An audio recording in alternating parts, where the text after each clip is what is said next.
بسم اللہ الرحمن الرحیم۔ السلام علیکم ورحمۃ اللہ وبرکاتہ۔ میرے پیارے دوستو، آج ہم آپ کو نعت علی علیہ السلام جو ہے وہ سنائیں گے، ترجمہ بھی اس کا بتائیں گے، ساتھ ہی اس کے بارے میں ہے کہ جو بھی اسے گھر میں پڑھے گا یا کسی بھی پریشانی مشکل وقت کے وقت پر آپ اسے پڑھیں تو انشاءاللہ تعالیٰ آپ کی تمام پریشانیاں دور ہو جائیں گے۔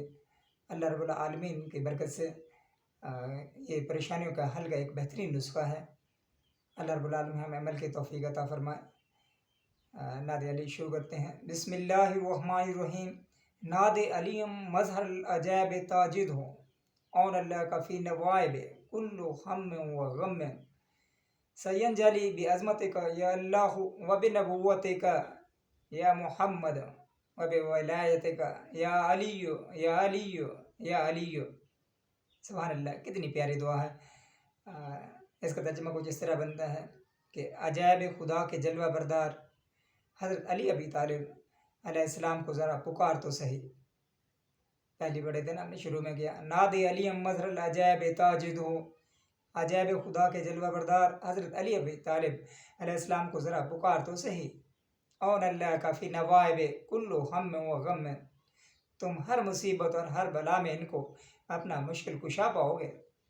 علی مشکل کشا ہے نا، تو اس کے بارے میں سینجلی بعظمتک یا اللہ و بنبوتک، تجھے تیری بے پناہ عظمتوں کا واسطہ اے اللہ، تجھے نبوت کا واسطہ، یا محمد و بولایتک یا علی یا علی یا علی، حضرت محمد صلی اللہ علیہ وسلم کی اور حضرت علی رضی اللہ عنہ کی ولایت کے صدقے میرے تمام رنج و غم مصیبتیں دور کر دے، یا علی یا علی یا علی۔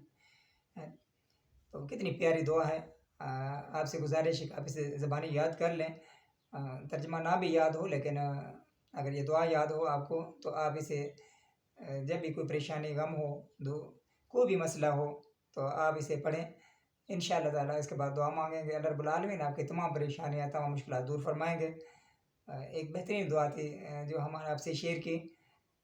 آخر میں آپ سے گزارش ہے کہ آپ ہمارے چینل کو سبسکرائب کریں، ہماری ویڈیوز کو لائک کریں اور دوستوں سے شیئر بھی کریں۔ انشاءاللہ تعالیٰ اچھی ویڈیوز کے ساتھ آپ کے ساتھ سامنے حاضر ہوتے رہیں گے۔ ہم کوشش کرتے ہیں کہ جس میں تمام مسائل کا حل، پریشانیاں کو دکھ شرعی طور پہ اس کا جو حل ہے وہ ہم پیش کرنے کی کوشش کر رہے ہیں۔ شرعی پوائنٹ آف ویو سے جو بھی باتیں ہیں جو ہمارے اعمال کے لیے، صلاح معاشرہ کے لیے، اس پہ عمل کرنے کی کوشش کرتے ہیں۔ انشاءاللہ تعالیٰ اس سے فائدہ ہوگا، سب کا فائدہ ہو۔ اسی کے ساتھ ہی اجازت۔ السلام علیکم ورحمۃ اللہ وبرکاتہ۔